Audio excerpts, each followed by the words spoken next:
Presidente, coordenador, deputado Reginaldo, os demais parlamentares aqui, é sempre um prazer estar com vocês, os integrantes da mesa. Muito boa tarde, obrigado a todos que nos acompanham.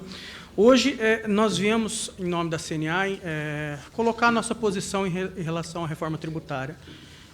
Deputado Reginaldo, a gente acredita, sim, que a reforma tributária é necessária para promover o crescimento econômico do Brasil, e essa reforma tem o condão de possibilitar o crescimento econômico, a geração de emprego e renda.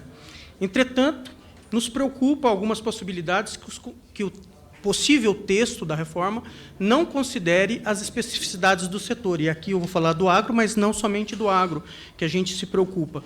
Porque, caso isso não ocorra, a gente entende que, no curto prazo, ao contrário do estudo que a Débora nos trouxe, muito bom, no efeito do longo prazo, a gente acredita, sim, nesse impacto positivo da reforma. Entretanto, a gente está preocupado, nesse momento, também com os impactos de uma possibilidade de não haver essa diferenciação entre os setores mais necessários, ter um olhar diferenciado, e a agropecuária é uma delas, com a possibilidade de haver fechamento de negócios e um efeito perverso, no curto prazo, para a sociedade, com o aumento da inflação.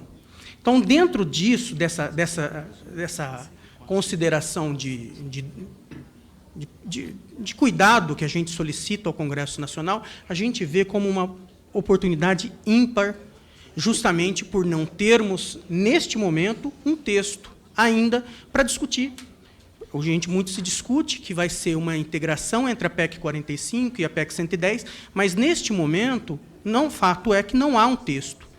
E nós vimos isso como uma janela de oportunidade muito grande para que esse texto, que será apresentado nas próximas semanas, contemple e promova um crescimento, uma reforma tributária que seja importante e catalisadora de bons resultados econômicos para todos os setores econômicos, setor agropecuário, comércio, serviço, indústria, serviço financeiro, enfim, e com vista sempre à população mais carente, que a gente está vendo que pode ter grandes impactos. Então, a gente traz aqui, eu não vou me atentar, mas o documento fica público, né? Aqui o que representa o setor agropecuário na economia do Brasil. E quando a gente vê agronegócio, normalmente, quando a gente fala agropecuária, está dentro da porteira. Quando a gente fala agronegócio, aí tem conceito de parte da indústria que está ligado ao setor agropecuário, parte do serviço, ou seja, todo mundo como que se interage nessa cadeia. E a gente reconhece que, em 2020, o agronegócio representava 26% do PIB brasileiro. E, do total arrecadado, 19% foi arrecadado de tributos por parte desse agronegócio.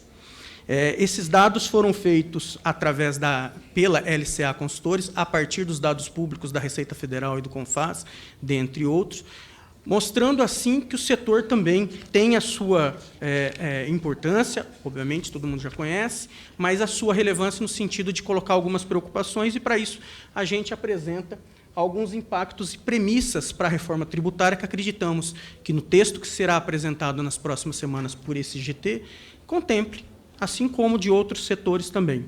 Por exemplo, a gente apresenta aqui alguma premissa, tal como os produtores rurais. Especificamente produtores rurais, deputado Reginaldo Lopes. Nós sabemos, através do Censo Agropecuário de 2017, que 98% dos produtores estão estabelecidos como pessoas físicas em todo o Brasil. E aí a gente olhou para o mercado internacional. Como que os países que se utilizam do IVA ou do Sales Tax tributam os produtores rurais? Como que eles estão inseridos nesse modelo? E esse documento da OCDE, de 2019, ele traz que, de 35 países descritos no estudo, sendo que é Sales Tax, que é os Estados Unidos, e 34 que se utilizam do IVA, apenas 4 países não se utilizam tratamento preferencial para a atividade agropecuária. E são países muito diversos do Brasil, no sentido de que não tem, no seu perfil econômico, uma agropecuária pujante quando comparada à agropecuária do Brasil. E são esses países: o Chile, a Dinamarca, a Estônia e a Nova Zelândia, que são peculiaridades desses países.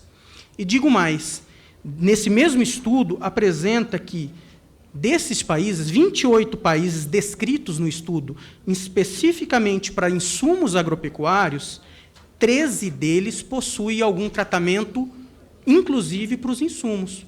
Ou seja, o tratamento diferenciado não fica apenas restrito à saída, no nosso caso, do boi, da soja, do café, da abobrinha, mas também do insumo, fertilizante, pesticida, semente. Então, esse documento nos serve de norte para, com todo respeito aos demais setores econômicos, deputado, a gente não defende nenhum benefício em detrimento a qualquer setor econômico. A gente defende a manutenção da nossa competitividade frente aos principais concorrentes do Brasil na produção, processamento, comercialização, fornecimento de alimentos à nossa população e a exportação através de geração de divisas.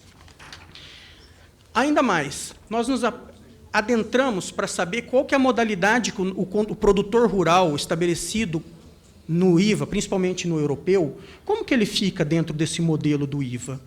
E a gente mostra que, de acordo com o regulamento do Parlamento Europeu e do Conselho sobre as Contas Econômicas Nacionais da Comunidade Europeia, os produtores rurais com ciclo curto, aqueles que têm um ciclo de menor de 2 anos, eles não são obrigados a fazerem contabilidade mensal. E 90% dos agricultores da Espanha estão nesse abrigo do regime especial. 65% desses produtores na Alemanha e mais de 60% dos produtores poloneses. Apenas para ilustrar que o mundo, sim, trata diferentemente o setor agropecuário com vistas à redução dos preços dos alimentos para suas populações. E aqui a gente traz um número, deputado, que é o seguinte: esse número foi feito por pesquisadores, inclusive pela CNA, a contratada, a partir dos microdados do Censo Agropecuário de 2017, que nós estratificamos as classes de rendas dos estabelecimentos agropecuários brasileiros.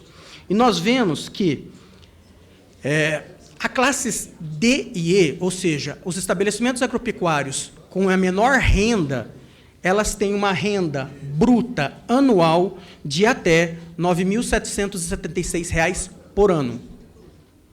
Ou seja, a nossa preocupação é de que de um futuro IBS não visualize diferentemente esse público. Digo mais, a classe C dos estabelecimentos agropecuários tem uma renda bruta anual de até, não é lucro, é renda, até, deputado Vitor, R$ 130 mil por ano, ou seja, aproximadamente R$ 10 mil por mês. É esse público que a gente questiona no sentido de que estarão obrigados ao IVA, e a gente vê que na Europa tem mecanismos de diferenciação para isso. E a gente mostra que de 4.900.000 estabelecimentos agropecuários em todo o Brasil, 90%, ou 4,4 milhões de estabelecimentos agropecuários, têm uma renda de até R$ 10 mil por mês. Então, uma possível obrigatoriedade nessa linha nos preocupa muito, porque, principalmente, o pequeno produtor vai ser penalizado, no sentido de aumento de carga tributária e também de aumento de burocracia, se for o caso. Por isso que existem mecanismos de ter tratamento diferenciado, inclusive no IVA. E é isso que a gente pede aqui, muito gentilmente, para os nobres parlamentares. E muito se fala... Se todos os produtores rurais estiverem obrigados a uma alíquota única, qual seria o impacto na carga tributária do setor? Todos os setores primários, agricultura, pecuária e produção florestal e pesca, haverá um aumento no recolhimento dos seus tributos na ordem de 643%. Essa dúvida, esse aumento, vai, por óbvio, inviabilizar algumas cadeias. Mas muito se diz... Vamos lá. Se aplicado um tributo único, com alíquota única, que eram os moldes de outro exemplo, é o que a gente pede que realmente... Perfeito, deputado, concordo. Esse é o nosso pedido. A gente reitera esse pedido, essa é a nossa preocupação. Porque, a partir desse estudo, se aplicado, qual que seria o impacto? Esse aqui. Aumento de arrecadação de carga tributária de 643% dos produtores. E isso, a gente, se olhar para outros setores econômicos, vai haver também esse repasse. Mas muito se fala, o IBS é pago pelo consumidor final. Aí o impacto vai para o consumidor. para a sociedade. É o que nos preocupa com o aumento de inflação e redução da renda dessa sociedade. E a gente lembra que, na teoria econômica, esse senhor aqui, Robert Pindick, economista, ele fala que o seguinte, é um livro dele, conhecido, o Manual de Economia, que fala que toda incidência de um imposto ou subsídio é normalmente compartilhada por produtores e consumidores.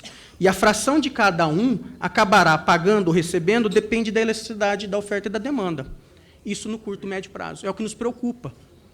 Porque se o produtor tivesse aumento de custo e repassar a sociedade vai ter. 2 minutos para concluir. Já estou concluindo, deputado.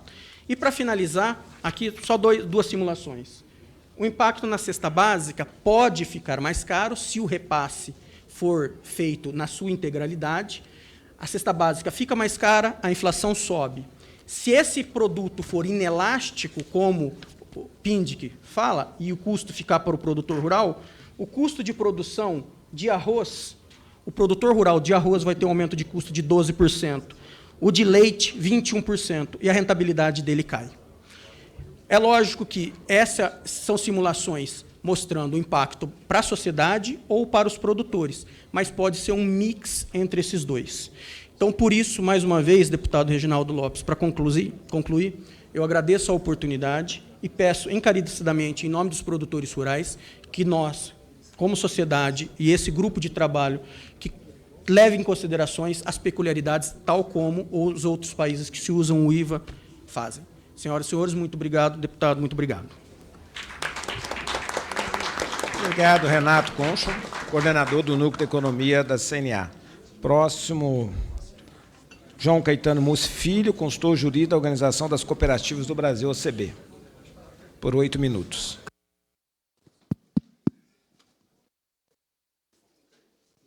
Excelentíssimo